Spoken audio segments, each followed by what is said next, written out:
એક વાત મેં ઘણીવાર જોઈ છે, નાનાથી માંડીને મોટા સુધી ઘણા લોકોને મીઠો લીમડો જમવામાં દેખાય એટલે તરત જ પાંદડા કાઢી નાખવાની આદત હોય છે. પણ એ જ મીઠો લીમડો જો ચટણીમાં, થેપલામાં કે અન્ય કોઈ વાનગીમાં પીસીને નાખી દો તો મજા લઈને ખાઈ પણ જાય છે અને ભાવે પણ ખૂબ જ છે. આટલી હેલ્ધી અને ગુણકારી વસ્તુને જોઈને કેમ કાઢી નાખીએ, જ્યારે એ જ વસ્તુનો સ્વાદ આપણને ગમતો હોય છે.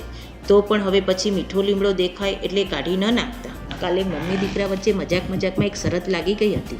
એ કહે, મમ્મી તું કોઈ પણ વાનગીમાં મીઠો લીમડો નાખીશ ને તો મને તરત જ ખબર પડી જશે. મેં કહ્યું, ચાલ હું તને એવો મીઠો લીમડો ખવડાવીશ કે તને ખબર પણ નહીં પડે અને તું મસ્ત છે કરીને ખાઈ જઈશ.